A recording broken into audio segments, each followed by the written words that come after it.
Grief Opened the Door to Heaven, Chapter 2, Terror Strikes. We must not conceive of prayer as overcoming God's reluctance, but as laying hold of his highest willingness. Archbishop Trench. It was 1 a.m., and I was in a deep sleep when suddenly Brianna burst into my room crying, "Mom, Gabe's in the hospital. He overdosed, and he might not live." Brianna could barely choke out the words.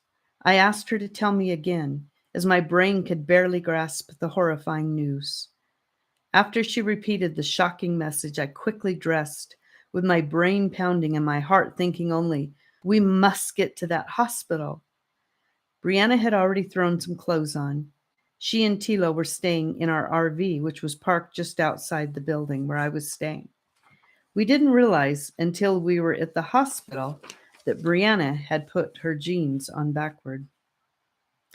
Trains didn't run in the night in Berlin, and it would have taken too much time to prepare the RV to drive. Tilo was at work on the overnight shift. I knew we had to get help and get it fast. Timidly, we knocked on the door of our friends, Paula and Reiner, who lived just down the hall from my guest room. They were the perfect people as they jumped into action, got dressed, and called a taxi. They insisted on going with us, even though we told them it wasn't necessary. In the taxi, I learned how Brianna had received the news. It was a miracle that she had gotten the message at all. Brianna often forgot to charge her phone at night, especially when she was in the RV. Just before Tilo left for work that night, he put her phone in the charger and laid it right next to her bed. Very unusual. The hospital had called the mother of Gabe's baby, and as she did not have Brianna's number, she called Tilo, who in turn called Brianna. We thanked the Lord that he arranged that we would get that message.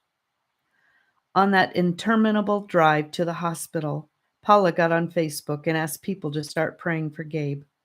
I was in a blind state of shock and could hardly think. We rushed into the hospital, and I was so thankful to have Reiner with us, a German who was able to take control and help us find the ICU and my son. We were ushered into a private room and told to wait for the doctor. My heart sunk. Had he already died? Why couldn't we just see him? My belly did flip-flops as we waited in uncomfortable silence.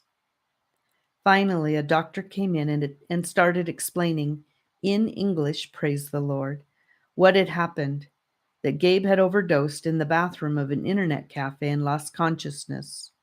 No one knew for how long because it took a while for someone to realize that the toilet door had been locked for some time.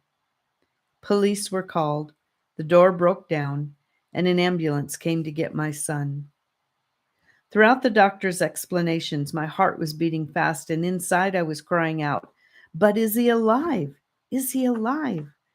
When finally he said, "So you can see him," I burst out with, "He's alive?" He answered, "Yes, he is in an induced coma." I couldn't hear anymore. All I could think was, "He's alive! He's alive!" My hope soared high, and I wanted to run into the room to see him. After more explaining, Brianna and I were finally led into his room, and we had to swallow our fear when we saw him. He was hooked up to all kinds of wires and strange-looking blue bags over his body, which we later learned were ice bags which were used to keep him in the coma. The induced coma was in the hopes that healing would begin in his body. We kissed him, we prayed over him, and Paula, a nurse, explained to us what a lot of the tubes and wires meant. We didn't leave the hospital until 5 a.m. when we went back to Paula and Reiner's, where they fixed us breakfast. We took fitful naps after that and were back at the hospital around 3 p.m. We went to the hospital every day. It was a blessing to be able to talk to him, even though he was still in a coma, and we felt that he heard every word. We were told that it might help to massage him, and so every day I massaged his arms, hands, legs, and feet. We brought Christian music in. prayed over him, read the Bible to him, and allowed selected people to come in and pray. We felt sure that he would live, that he would come out of that coma and testify to the great works of the Lord. End of chapter 2. Thank you for listening, and I will see you in chapter 3.